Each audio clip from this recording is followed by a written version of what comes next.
The death toll rising today in the wake of that attack on a German Christmas market. Investigators scrambling for answers, and police are about to provide an update. Welcome, everyone. I'm Edward Lawrence, and this is Fox News Live. Let's get right to Stephanie Bennett in London with the latest on this attack. Stephanie, what's going on? Hey, Edward. Yeah, at last check, at least 5 people have been killed and more than 200 others are injured. Authorities say 41 of those are seriously injured. Now, the city's mayor says they will be holding a memorial service later tonight to honor the victims, and a suspect is in custody. Take a look at some of this footage from last night. The attack happened about 100 miles west of Berlin in Magdeburg, just 5 days before Christmas. The market was obviously packed with people spending their Friday night with family and friends, shopping and eating. Witnesses say around 7 local time, a rented black BMW drove at a high speed, plowing through the crowd. As a precaution, other Christmas markets in Germany shut down last night, and many around the world have even upped their security, including in New York City. Over the years, markets have added things like 24/7 security, steel concrete barriers, just as precautions. Well, local reports say the market will not reopen this year, and the Prime Minister said, quote, "We will fly the flags at half-mast to express what a tragedy has taken place here and that we all share in the suffering that has been inflicted." That was the local Prime Minister. Now, German Chancellor Olaf Scholz, he visited the site this morning, saying today will be a day of grieving and mourning.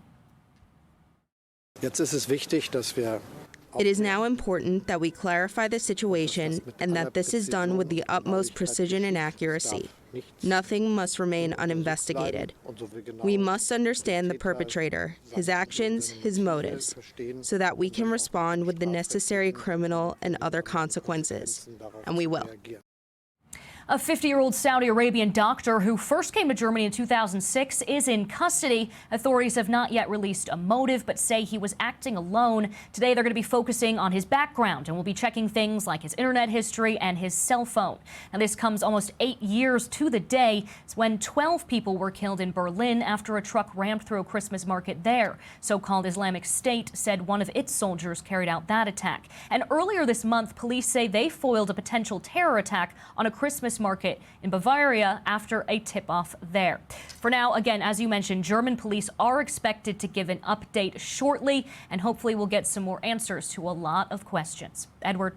Yeah, Stephanie, before you go, I wanted to ask you, one of the victims, one of the dead is a young child. Of the 41 that are critical, could we see this death toll rise?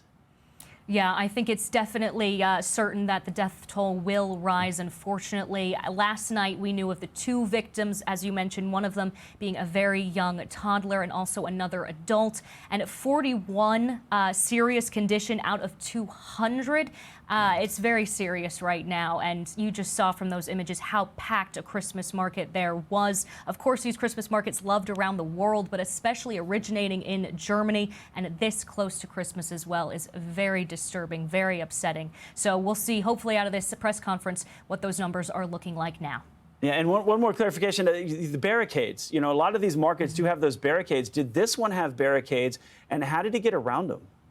Yeah, exactly. A lot of markets have started adding kind of concrete or steel barriers, some that are permanent, some that can, be put in when the markets are there, some that pop up from the ground. Well, different reports. We've been hearing that there were some concrete barriers, but some of the footage you can see, it looks like maybe they were spaced out a little bit. Maybe they were moved when paramedics came in. But it definitely, looking at the videos that were on social media that have been circling, the car had no issue, just kind of plowing through there, unfortunately. When you think a concrete barrier should be able to stop that car right in its tracks. So hopefully we get some more information out of this press conference coming up.